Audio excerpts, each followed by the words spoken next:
kameraları bir kapatın. Biliyoruz yani. Bir kere bize orayı Tamam da bakın burada yapmanız, ben size söylüyorum. Hem elimizdeki yasaklamaya hem de 2911'e uygun değil. Bakın duymanız için bağırıyorum. Hala askerlerdir bizim buradan oraya yürüyüşle gitmemizi engelleyemezsiniz. O zaman Yaptığınız eylem ve etkinlik kanunlara aykırıdır. Eylem ve etkinliğe son vermediğiniz takdirde hakkınızda yasal işlem yapılacaktır. Bu birinci uyarımdır. Engelleyemezsiniz. Yaptığınız eylem ve etkinlik kanunlara aykırıdır. Bu birinci uyarımızdır. Türkiye Cumhuriyeti kanunlarına aykırıdır. Sadece bize mi aykırıdır Hüseyin Bey? Lütfen. Sadece biz mi bu duruma? Biz mi bu yasalara sadece maruz kalıyoruz? Sadece biz mi bilgilendiriliyoruz? Sadece buna ilişkin HDP Kadın Meclisi ve HDP'nin bütün çalışmaları mı yasaklanacağız? Sessiz yürüyeceğiz. Eğer şey olursa zaten engellersiniz yine her zaman yaptığınız gibi. Bir saniye.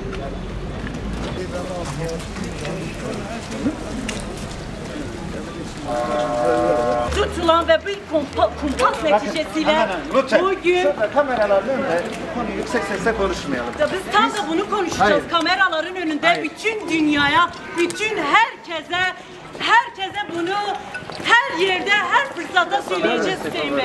Bugün bizim millet kadına karşı bize sesinizi çıkarmayın. Buna ilişkin yürüyüş yapmayın.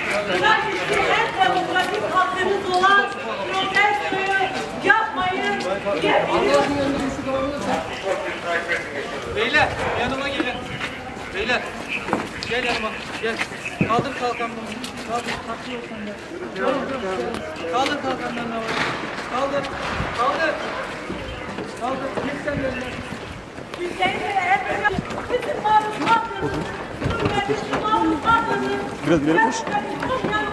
Dönüşte al, dönüşte al. Dönüşte al. Şuraya.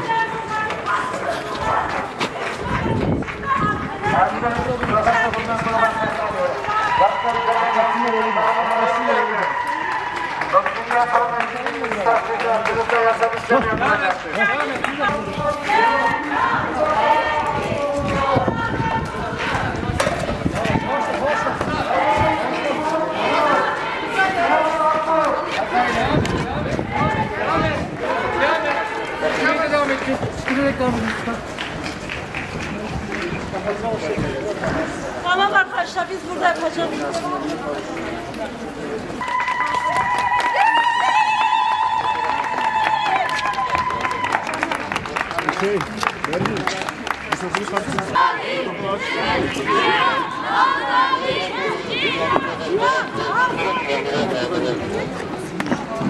Basına ve kamuoyuna Diyarbakır Milletvekili Semra Güzel'e yönelik gerçekleştirilen bir kumpas sonucu başlatılan linç kampanyası devam ediyor.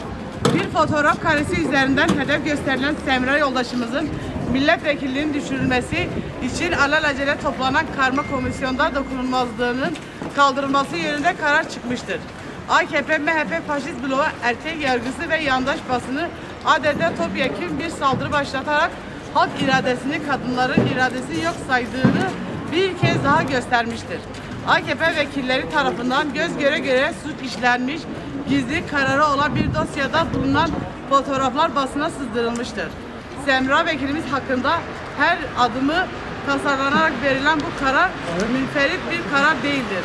Bu kararın temelinde iktidar Kürt sorununda dayattığı çözümsüzlük vardır. Demokrasi, eşitlik, özgürlükten yana olan tüm kesimleri susturma, sindirme politikaları vardır. Söz konusu fotoğrafın çekildiği dönemin gerçekliği yok sayılmaktadır. O fotoğraf karesi Kürt halkının, Kürt kadınlarının yaşadığı ağır acıların fotoğrafıdır. Ailesinden, sevdiklerinden uzakta yaşamak zorunda kalan milyonlarca Kürt kadının yaşadığı ortak gerçekliğidir. Yargının ortaklığıyla kurulmuş bir tuzak bu tuzağa kadınlar düşmeyecektir. Semra Güzel halkının vekili kadınların iradesidir. Kürt sorunun demokratik çözümünden yana siyaset yürüten kadın özgürlük mücadelesi gönül vermiş bir yoldaşımızdır.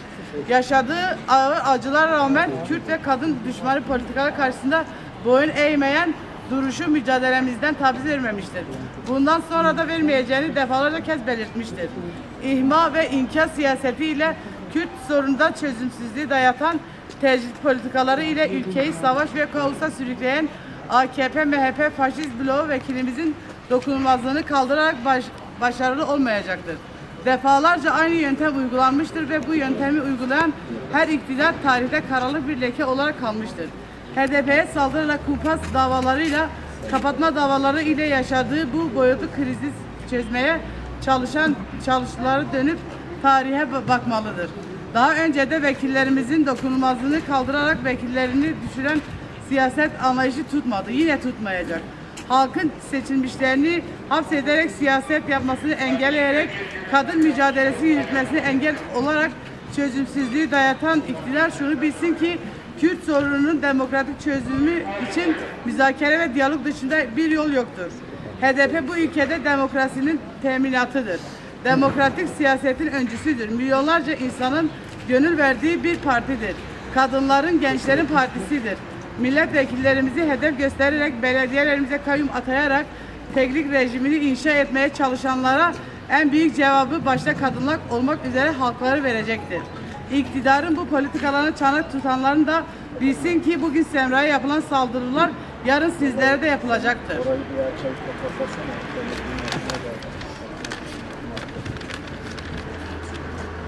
Buradan sesleniyoruz. Semra güzel irademizdir. Kadınları ve gençlerin sesidir. Kadın mücadelesine gönül vermiş tüm kadınlara çağrımızdır. Semra'yı savunmak, kadınların siyaset yapmasını savunmak, kadın mücadelesini savunmaktır. Halkların ve kadınların iradesine yapılan bu saldırı bizleri mücadelemizden alıkoymayacaktır.